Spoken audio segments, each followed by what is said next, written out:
दोस्तों पिछले कुछ महीनों से मार्केट लगातार गिर रहा है और ऐसे में सबसे ज्यादा डरे हुए वो लोग हैं जिन लोगों ने म्यूचुअल फंड में एसआईपीस कर रखी हैं। और डरना लाजमी भी है क्योंकि आप लोग बहुत ही मेहनत से पैसे कमाते हो और इसमें से एक हिस्सा सेव करके म्यूचुअल फंड में एसआईपी करते हो और ये उम्मीद करते हो कि फ्यूचर में हमें इससे एक बड़ा रिटर्न मिलेगा। लेकिन अभी जो टाइम चल रहा है मार्केट 12% से ज्यादा गिर चुका है और सबके पोर्टफोलियो लाल में है। ऐसे में सबसे बड़ा सवाल ये उठता है कि गिरते मार्केट में एसआईपी से मोटा पैसा कैसे बनाया जाए और एसआईपी में एक्चुअल में अभी चल क्या रहा है। ये सारी चीजें मैं आपको बताऊंगा और इसके साथ ही हम बात करेंगे कि आपने अगर महंगी एसआईपी ले ली है तो उसको सस्ता कैसे बनाना है, उसको सस्ता कैसे कर सकते हैं। और जो कुछ सवाल है लोगों के मन में ये भी आ रहे हैं कि भाई 109% स्टॉपेज रेशियो क्या है। क्या 109% स्टॉपेज रेशियो का मतलब ये है कि अब एसआईपी बंद कर देनी चाहिए हमें? और सबसे ज़रूरी चीज़ ये कि हमें एसआईपी कब बंद कर देनी चाहिए, कौन सी ऐसी सिचुएशन आ जाती है कि जब हमें एसआईपी को बंद कर देना चाहिए।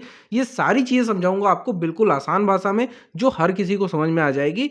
बिल्कुल टेंशन लेने की जरूरत नहीं है, एसआईपी के और भी बहुत सारे सवाल आपके इसमें क्लियर हो जाएंगे। तो चलिए वीडियो को शुरू करते हैं क्योंकि जानकारी ज़रूरी है।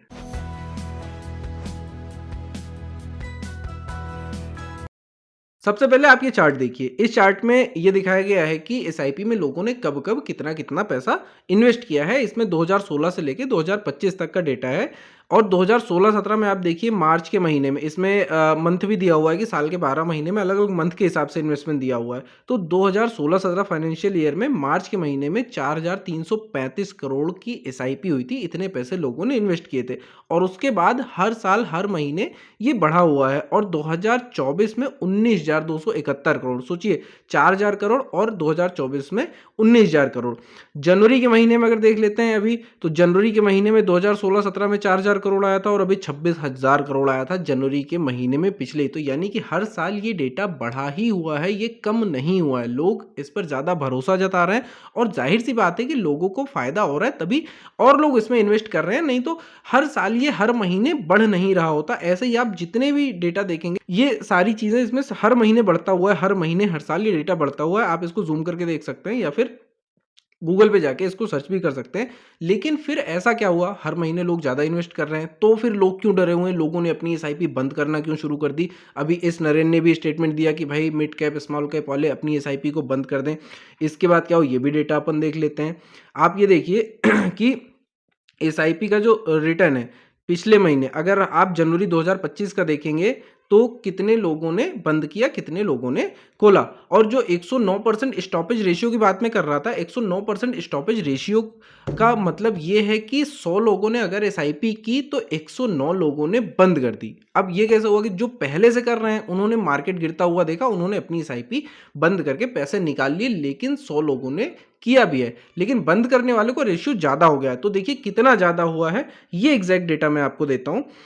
आप ये देखिए कि पिछले महीने का देख लेते हैं। पिछले महीने है कि 61 लाख लोगों ने अपनी एसआईपी को बंद किया है। 61 लाख लोगों ने जनवरी के महीने में अपनी एसआईपी बंद कर दी जो पहले से चल रही थी। और नए लोग जो एसआईपी जिन्होंने की है वो हैं 56 लाख लोग। मतलब कि 61 लाख लोगों ने बंद किया और जो नई एसआईपी लोगों ने की वो सिर्फ 56 लाख लोगों ने की है। चलिए कोई प्रॉब्लम नहीं है। और उसके बाद आप पहले देखिए दिसंबर के महीने में 44 लाख लोगों ने बंद किया था और 54 लाख लोगों ने नई एसआईपी शुरू की थी। तो बाकी सब में ज़्यादा है, सिर्फ जनवरी के महीने में ये रेशियो कम ज़्यादा है। और जनवरी के महीने में जैसे डेटा आया सबने अपने अपने बयान देना चालू कर दिए। तो भाई जब पिछले सारे टाइम पे हर समय पे पिछले हर महीने में ये डेटा बढ़ा हुआ है, आप किसी भी दिन का डेटा देख लेंगे सब में ये डेटा बढ़ा हुआ है। सिर्फ जनवरी के महीने में ही ये कम है, जनवरी के महीने में ये रेशियो कम हो गया है कि बंद करने वालों की संख्या ज़्यादा हो गई है और एसआईपी शुरू करने वालों की जो क्वांटिटी है वो कम हो गई है। लेकिन जो पैसों का रेशियो है, इन्वेस्टमेंट अमाउंट जो है वो बढ़ा हुआ है। दिसंबर में देखिए 26,000 करोड़, 26,400 करोड़ है। और जनवरी में जब कम लोगों ने एसआईपी की है तब भी 26,400 करोड़ की एसआईपी हुई है। यानी कि पैसों के अमाउंट में कमी नहीं हुई है, सिर्फ नंबर ऑफ एसआईपी लोग कम हुए हैं, उन्होंने अपने अकाउंट क्लोज किए हैं। लेकिन जो पैसों का इन्वेस्टमेंट है वो उतना ही है, वो बढ़ा ही हुआ है इतना मार्केट गिरने के बाद भी। अब इसके साथ आपको एक चीज़ और समझनी ज़रूरी है कि लोअर एनएवी और हायर एनएवी। सबसे पहले एनएवी क्या होती है, मैंने अपने पिछले वीडियो में भी बताया है, अगर आपने नहीं देखा तो मैं एक बार शॉर्ट में और बता देता हूँ। नेट एसेट वैल्यू, जो भी आप एसआईपी करते हैं उसके बदले आपको वो म्यूचुअल फंड स्कीम जो होती है उसके बदले कुछ यूनिट्स देती है, जिसकी एक वैल्यू होती है, उसे नेट एसेट वैल्यू कहा जाता है। कभी कभी किसी की 30-35 रुपए होती है, किसी की 100 होती है, किसी को 200-250 होती है, किसी की 400-500 होती है। वो उस स्कीम के हिसाब से उसकी वैल्यू डिसाइड होती है।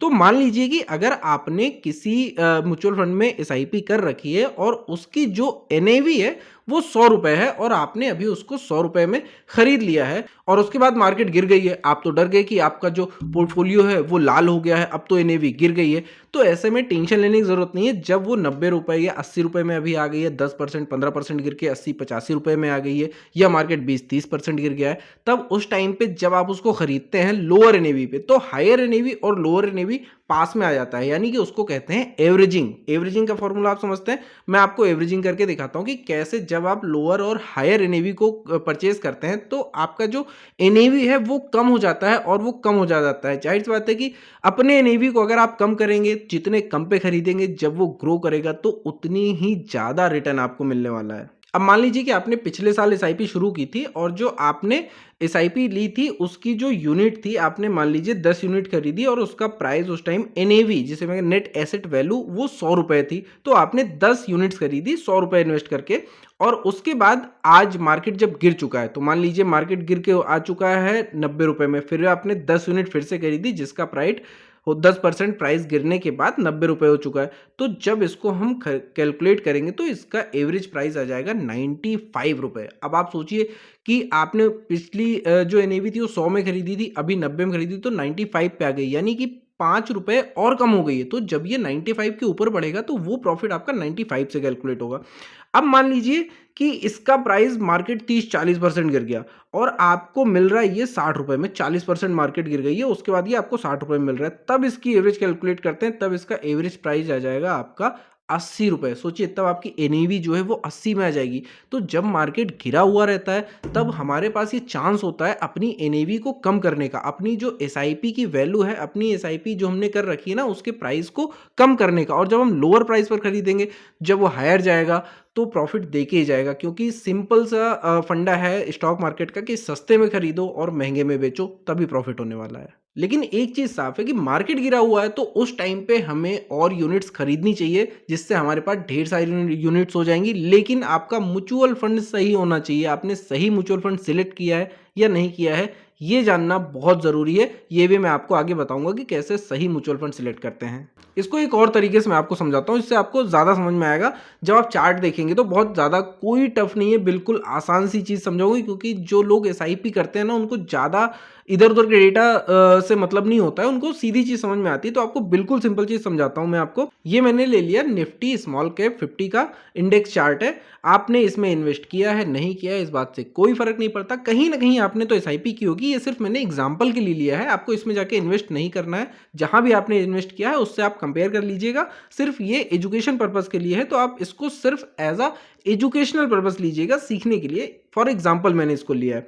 तो जब ये निफ्टी स्मॉल कैप 50 इंडेक्स हम देखते हैं तो इसमें एक दिन का रिटर्न अगर हम देखते हैं आज का, तो आज ये 3.16% गिर गया है। इसने आज -3.16% का रिटर्न दिया है, -3.7 हो गया अभी तुरंत ही। अगर हम पिछले एक हफ्ते का रिटर्न देखें इसका, तो इसने -3.88% का रिटर्न दिया है। अगर हम एक महीने का देखते हैं तो इसने -6.41% का रिटर्न दिया है। अगर हम एक साल का देखते हैं तो एक साल में इसने पॉजिटिव में दिया है रिटर्न, 0.10% का रिटर्न दिया है। लेकिन अगर हम इसका 5 साल का रिटर्न देखें तो 5 साल में निफ्टी स्मॉल कैप 50 इंडेक्स ने 171.48% का रिटर्न दिया है।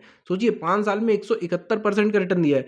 अब अगर मार्केट 12%, 15% एक साल में, या 16%, 20%, 30% भी गिर गया है, अब सोचिए जिसने भी निफ्टी स्मॉल कैप 50 में इन्वेस्ट किया है, उसको जिसने पिछले 5 साल पहले इन्वेस्ट किया था, 5 साल में 171% का रिटर्न है। तो अगर मार्केट को, इस बंदे को बर्बाद करना हुआ तो मार्केट को पूरा ही तबाह होना पड़ेगा, तब जाके इसके ऊपर कोई फर्क पड़ेगा। नहीं तो 20%, 30%, 40% भी मार्केट गिर जाएगा तो इसके पोर्टफोलियो में हमेशा ग्रीन ही दिखेगा, इसको हमेशा प्रॉफिट ही दिखेगा। बस वैल्यू थोड़ी अगर कम हो जाएगी वो अलग की चीज़ है। इसके साथ ही हम एक और स्कीम ले लेते हैं जो है ICICI prudential blue chip fund. इसमें अगर आप देखेंगे तो इसका एनएवी जो है 107 रुपये चल रहा है अभी, और इसका अगर हम एक महीने का रिटर्न देखते हैं तो इसमें एक महीने का रिटर्न जो है वो है -2.16%।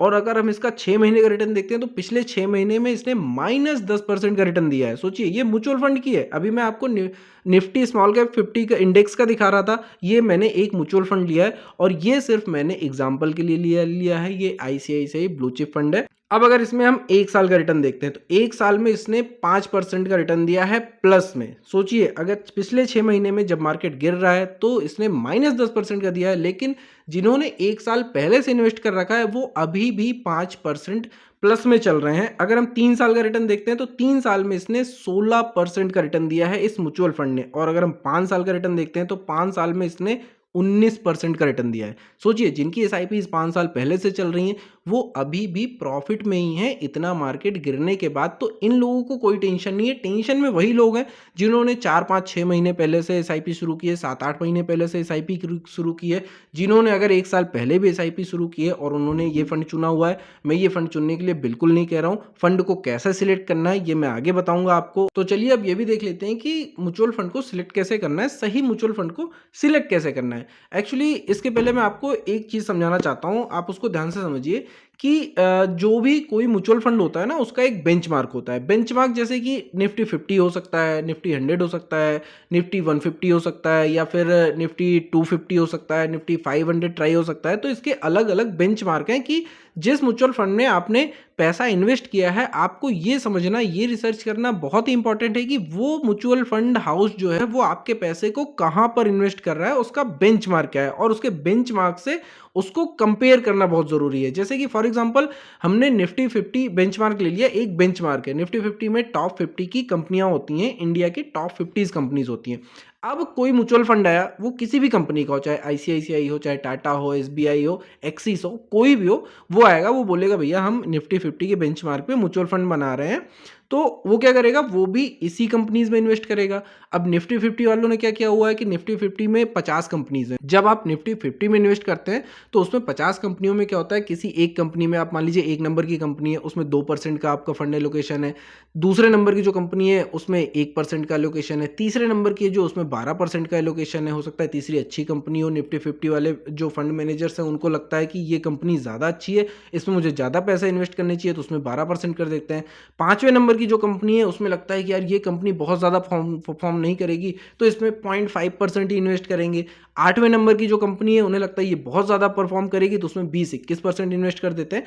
ऐसे करके वो पूरे 50 कंपनियों में या उनमें से 50 के अंदर ही उन्हीं 50 में अपने फंड का एलोकेशन करते हैं। अब जो फंड हाउस आया उसने बोला कि भाई मान लो टाटा आया, फॉर एग्जाम्पल कोई भी कंपनी XYZ कोई भी हो, वो फंड हाउस आया और उसने कहा कि भाई हम ये निफ्टी 50 में ही करेंगे, लेकिन निफ्टी 50 ने जो एक नंबर में 2% दिया हुआ है ये मुझे ज़्यादा लग रहा है, इसमें मैं 5% एलोकेट करूंगा अपना फंड। उसने 5% कर दिया। और हो सकता है निफ्टी 50 में निफ्टी 50 ने जिसमें 12% एलोकेट किया है फंड, उसने कहा यार ये फंड ठीक नहीं है, मुझे ठीक नहीं लग रहा, मैं इसमें सिर्फ 1% ही फंड डालूंगा, इसमें नहीं डालूंगा। तो ऐसे करके वो अपने हिसाब से फंड को एलोकेट करता है अलग अलग कंपनीज में, अलग अलग जो निफ्टी 50 की बेंचमार्क है उसमें इन्वेस्ट करता है। अब आपको देखना ये है कि जब भी आप म्यूचुअल फंड सिलेक्ट करें कि जो सेम बेंचमार्क के हैं उसी बेंचमार्क में उस बेंचमार्क ने कितना रिटर्न दिया है और उस म्यूचुअल फंड ने कितना रिटर्न दिया है। अगर बेंचमार्क के रिटर्न से ज्यादा उस म्यूचुअल फंड का रिटर्न है तब तो वो म्यूचुअल फंड ठीक है, आप उसमें इन्वेस्ट कीजिए। लेकिन अगर बेंचमार्क का रिटर्न ज्यादा है और उस म्यूचुअल फंड का रिटर्न कम है तो ये समझ जाइए कि ये जो फंड मैनेजर बैठे हुए हैं इस म्यूचुअल फंड में, उन्होंने सही तरीके से फंड का एलोकेशन नहीं किया, इसलिए लोगों को या आपको, जिन लोगों ने उसमें एसआईपी की है उसमें उनको रिटर्न नहीं मिल पाया है। तो एग्जाम्पल के लिए हम एक फंड को ले लेते हैं और उसको देखते हैं कि बेंचमार्क से उसका रिटर्न कितना है। और यहाँ पे मैं ICICI prudential blue chip fund का ही ले रहा हूँ फॉर एग्जाम्पल के लिए। आपको इसमें जाके इन्वेस्ट नहीं करना है। जब भी आप इन्वेस्ट करो तो अपने फाइनेंशियल एडवाइजर से सलाह जरूर लो, उसके बाद ही इन्वेस्ट करो। ये कोई इन्वेस्टिंग की सलाह नहीं है, ये सिर्फ एजुकेशन पर्पस के लिए। तो जब आप इसमें देखेंगे और आप एक महीने का रिटर्न देखें तो इसका बेंचमार्क जो है वो निफ्टी 100 ट्राई इसका बेंचमार्क है। तो इसके बेंचमार्क से इसको हम चेक करते हैं तो पिछले एक महीने का जो रिटर्न है वो बेंचमार्क का जो रिटर्न है वो 1.46 है, माइनस में रिटर्न है, और इसका है 1.53, यानी कि भाई इसने तो कम रिटर्न दिया हुआ है। चलिए ठीक है, उसके बाद हम 3 महीने का देखते हैं। 3 महीने में बेंचमार्क ने -8% का रिटर्न दिया है, -8.42% का रिटर्न दिया है। और इस फंड ने, दिस स्कीम ने, आईसीआईसीआई प्रूडेंशियल ने -7.51% का दिया है, यानी कि इससे ज़्यादा दिया हुआ है। तो यानी चलो ठीक है, मार्केट लगातार गिर रहा है तो इस टाइम पे सब माइनस में दिया हुआ है रिटर्न। उसके बाद पिछले 6 महीने का अगर हम देखते हैं तो बेंचमार्क ने -11.69% का रिटर्न दिया है और इस स्कीम ने -9.9 का रिटर्न दिया हुआ है, यानी कि फिर भी ज़्यादा है, ये भी ठीक है। 1 साल का देखते हैं। 1 साल में इस बेंचमार्क ने 2.12% का रिटर्न दिया है और इस स्कीम ने 4.31% का रिटर्न दिया है, यार फिर भी ज़्यादा है, उससे डबल दिया हुआ है। 2 साल में चेक करते हैं। 2 साल में बेंचमार्क ने 16.89% का रिटर्न दिया है और दिस स्कीम ने 21% का रिटर्न दिया है। अगर हम 5 साल का रिटर्न देखें तो 5 साल में भी बेंचमार्क ने 15% का रिटर्न दिया है और दिस स्कीम ने 18.89% का रिटर्न दिया है। यानी कि हम ये कह सकते हैं कि ये फंड जो है वो काफ़ी हद तक सही है, क्योंकि इसने बेंचमार्क से ज़्यादा रिटर्न दिया है। इसके जो फंड मैनेजर हैं उन्होंने एलोकेशन, जो मैंने आपको बताया कि एलोकेट किस कंपनी में कितना परसेंट करना है और वहाँ से कितना परसेंट निकालना है। तो जब भी आप कोई भी म्यूचुअल फंड स्कीम सिलेक्ट करें तो उसको उसके बेंचमार्क से कंपेयर ज़रूर करें। वैसे सिर्फ एक ही चीज़ नहीं होती है जिससे आप कंपेयर कर सकते हैं, और अलग अलग भी इसके क्राइटेरिया होते हैं, लेकिन एक ये चीज़ भी बहुत मायने रखती है चेक करना कि जिस बेंचमार्क के थ्रू वो बना हुआ है आपका म्यूचुअल फंड स्कीम, उस बेंचमार्क से कम ज़्यादा ही रिटर्न देना चाहिए उसको। तो दोस्तों मुझे लगता है कि आपको ये चीज़ समझ में आ गई होगी कि एसआईपी में रिटर्न कैसे आता है और लॉन्ग टर्म में एसआईपी में पैसा आ रहा है पिछले डेटा के हिसाब से। ये मैं नहीं कह रहा हूँ, जो पिछला डेटा कह रहा है। आगे फ्यूचर में क्या होगा ये तो देखने लायक होगा, जो भी होगा वो हम आप और देखेंगे ही। अभी तो लगातार 5 महीने से मार्केट गिर ही रहा है, तो देखते हैं ये कहाँ जाके रुकता है। और ऐसा नहीं है कि मार्केट पहली बार गिर रहा है, पहले भी, जैसे कि पिछले वीडियो में मैंने आपको बताया कि पिछले 30 सालों में मार्केट 6-7 बार गिर चुका है और इससे ज़्यादा क्रैश हुआ है। और इसके जो भी फैक्टर्स हैं वो हो सकता है कुछ टाइम पे स्टेबल हो जाएँ, या हो सकता है कुछ टाइम पे और बेकार हो जाएँ। कुछ भी हो सकता है, ये शेयर मार्केट है, यहाँ पे सब कुछ पॉसिबल है। पैसे अगर आते भी हैं तो पैसे जाते भी हैं। लेकिन एक बात ये भी सच है कि जब मार्केट गिरा हुआ होता है तब आप जो यूनिट्स खरीदते हैं वो आपको सस्ती मिलती है, और फिर मार्केट तो उतना तय है यार, लोग लगे हुए हैं इसी के लिए। सारी गवर्नमेंट से लेके पूरी दुनिया सिर्फ यही मेहनत कर रही है कि मार्केट को कैसे ऊपर बढ़ाया जाए, पैसों को कैसे ग्रैब किया जाए। अभी एफआईआईज जो हैं उन्होंने यहाँ से पैसे निकाले, उन्होंने जाके चाइना में इन्वेस्ट कर दिया, और चाइना में जो है 15 से 18% तक का रिटर्न पॉजिटिव में जा रहा है। और इंडिया में जो है 12% के ऊपर तो गिर ही चुका है, जो स्मॉल कैप मिड कैप में वो 20% तक गिर चुके हैं। और उधर अमेरिका में ट्रम्प चाचा ने अलग ही वॉर छेड़ रखी है, ट्रेड वॉर चला रखी है कि वो कह रहे हैं भैया तुम जितना टैरिफ लगा रहे हो उतना टैरिफ हम भी लगाएंगे। उन्होंने कनाडा पे टैरिफ लगा दिया, चाइना पे टैरिफ लगा दिया, इंडिया पे टैरिफ लगा दिया। इसकी वजह से जो है जो ट्रेड वॉर है ना वो भी बहुत ही ज़्यादा अनस्टेबल हो रहा है। जो शेयर मार्केट है वो समझ नहीं पा रहा कि भाई किस तरफ जाना है, कहाँ इन्वेस्ट करना है। एफआईआईज अपने पैसे निकाल रहे हैं, सीधी सी बात है, एफआईआईज को प्रॉफिट चाहिए, उनको जहां प्रॉफिट होगा वो वहां इन्वेस्ट करेंगे। उनको इस बात से फर्क नहीं पड़ता कि इंडिया का शेयर मार्केट गिर रहा है या फिर चाइना का शेयर मार्केट बढ़ रहा है, उनको कोई फर्क नहीं पड़ता। उनको सिर्फ और सिर्फ प्रॉफिट से मतलब होता है। जहां उनको प्रॉफिट दिखता है वहाँ वो पैसा इन्वेस्ट करते हैं। उनको हो सकता है 2 महीने के बाद इंडिया में प्रॉफिट दिख जाए, वहाँ से पैसा निकाल के वो इंडिया में डाल देंगे, इंडिया का मार्केट शूट कर जाएगा, बूम मारने लगेगा। तो भाई कभी भी कुछ भी हो सकता है, ये शेयर मार्केट है। तो एसआईपीज़ में क्या होता है, एसआईपीज़ में इंडिया की जो कंपनीज़ हैं उसमें पैसा इन्वेस्ट होता है, और जाहिर सी बात है जब आप लोएस्ट प्राइस पर खरीदेंगे, हाईएस्ट पर बेचेंगे तो आपको प्रॉफिट होना तय है। तो कह सकते हैं कि मार्केट जब गिरा हुआ है तो ये एक अपॉर्चुनिटी है, इसमें आपको और ज़्यादा यूनिट्स खरीदनी चाहिए, और ज़्यादा यूनिट्स खरीदने के बाद आपको उनको होल्ड करना चाहिए लॉन्ग टर्म के लिए, क्योंकि लॉन्ग टर्म में सभी फंडों ने रिटर्न दिया हुआ है। ये डेटा कह रहा है, ये मैं नहीं कह रहा हूँ, ये मेरी एडवाइस बिल्कुल भी नहीं है। और कभी भी इन्वेस्ट करने से पहले बिना अपने फाइनेंशियल एडवाइजर की सलाह के इन्वेस्ट मत कीजिए, पूरी रिसर्च कीजिए। लेकिन रिसर्च करने से पहले आपके पास नॉलेज होनी चाहिए, क्योंकि बहुत सारे फंड मैनेजर जो होते हैं ना वो सिर्फ कमीशन के चक्कर में आपकी एसआईपी शुरू करवा देंगे, बोलेंगे भैया इससे अच्छी एसआईपी तो है ही नहीं, आपको गारंटीड रिटर्न मिलेगा। वो गारंटी भी दे देंगे, लेकिन वो गारंटी सिर्फ मुंह जवानी होगी। जो आपसे 20-25 पन्नों की जो लिस्ट और जो कॉन्ट्रैक्ट होता है वो साइन करवाएंगे ना, वो आप कभी पढ़ोगे नहीं, क्योंकि वो इतने छोटे अक्षरों में होती है कि आप पढ़ भी नहीं पाओगे, और उसका फ़ायदा उठा के आपको वो इधर उधर का ज्ञान चिपका के एसआईपी चिपका देंगे। तो इसलिए आपको नॉलेज होना बहुत ज़रूरी है, और नॉलेज के लिए आपको मिस्टर गोल गुरु को सब्सक्राइब करना बहुत इंपॉर्टेंट है। तो हमारे चैनल को सब्सक्राइब कर लीजिए, क्योंकि यहाँ आपको मिलेगी जेन्युइन और आसान भाषा में नॉलेज। फिर मिलते हैं एक नए वीडियो में, तब तक के लिए जय हिंद, जय भारत।